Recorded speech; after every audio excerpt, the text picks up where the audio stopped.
Merci. Alors, justement, comme tu viens de le dire dans l'introduction, la LTDH a subi également la mesure de la suspension des associations et la récente suspension de la Ligue tunisienne des droits de l'homme doit être comprise, à mon avis, dans un contexte politique et institutionnel plus large, particulièrement sensible. Mais si cette mesure est officiellement limitée à une durée d'un mois, sa portée dépasse largement sa durée. L'ALTDH est l'une des plus anciennes organisations de défense des droits humains en Tunisie et en Afrique également et dans le monde arabe, et a historiquement joué un rôle essentiel dans le suivi et la surveillance du respect des droits fondamentaux, notamment dans les lieux de détention. Alors, ce qui rend cette suspension particulièrement préoccupante, c'est qu'elle ne touche pas seulement une organisation, mais également un mécanisme fondamental de contrôle indépendant dans un contexte où ces mécanismes sont déjà soumis à de fortes pressions. Pour comprendre justement pleinement la situation, il est important de rappeler que l'ALTDH a longtemps exercé ses activités dans le cadre d'une coopération avec le ministère de la Justice, fondée sur une convention officielle lui permettant d'accéder aux prisons et aux centres de détention. Alors cet accord autorisait l'organisation à effectuer des visites, rencontrer les détenus, documenter les conditions de détention et signaler d'éventuelles violations des droits humains. Dans la pratique, ce type de dispositif est essentiel car il constitue une forme de reconnaissance institutionnelle du rôle de la société civile dans le complément des mécanismes étatiques de contrôle. Il contribue également à la transparence, à la redevabilité et à la prévention des abus au sein du système pénitentiaire. Toutefois, ces dernières années, ce cadre de coopération semble s'être progressivement affaibli. C'est-à-dire, selon nous, l'accès aux établissements pénitentiaires était déjà devenu plus restreint avant même la suspension actuelle des activités de la Ligue. Dans ce sens, la suspension de l'ALTDH ne constitue pas un événement isolé. Elle s'inscrit dans une tendance plus large de rétrécissement de l'espace accordé à l'action indépendante de la société civile. Pendant la période de suspension, l'ALTDH est de facto empêchée d'exercer ses missions essentielles.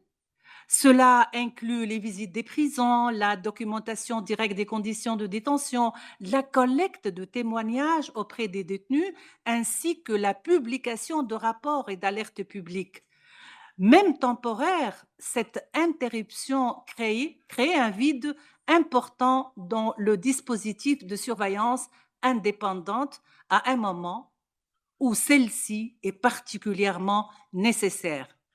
Alors, l'impact est donc non seulement symbolique, mais aussi concret et fonctionnel. La surveillance indépendante des lieux de détention constitue l'un des piliers de la protection des droits humains.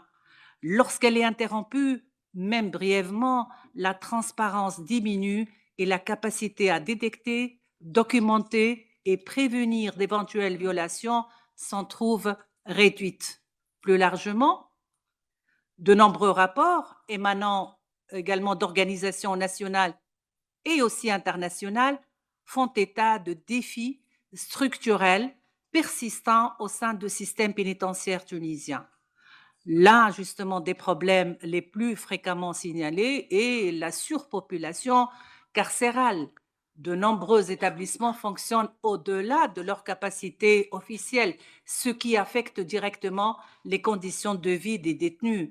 Cette situation se traduit par des cellules surpeuplées, une dégradation des conditions d'hygiène, un accès limité aux espaces extérieurs et une augmentation des tensions au sein des établissements pénitentiaires.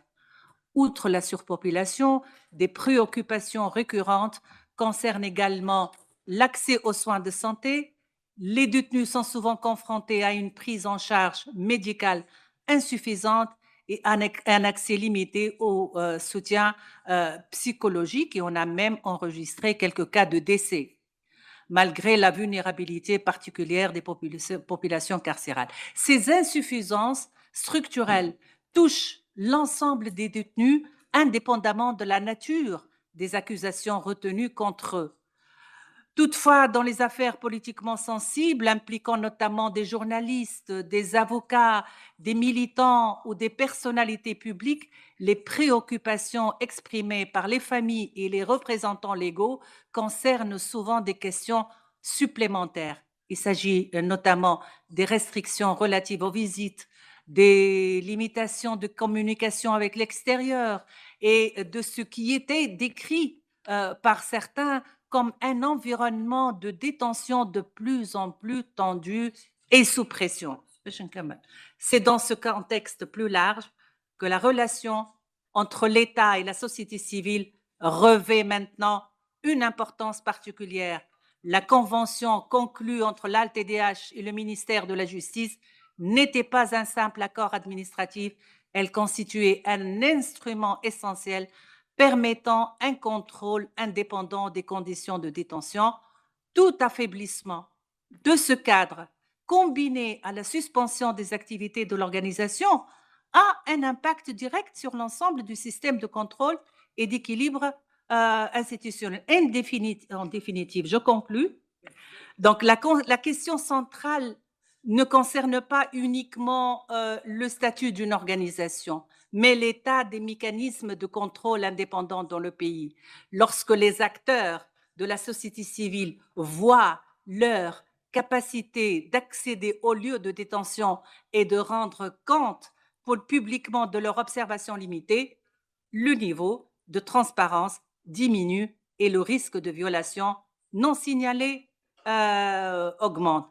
Alors, justement, pour toutes ces raisons, la suspension de l'ALTDH, conjuguée à l'affaiblissement de son cadre de coopération avec le ministère de la Justice, représente un moment critique pour l'avenir de la surveillance des prisons et de la protection des droits humains en Tunisie. Et je vous remercie.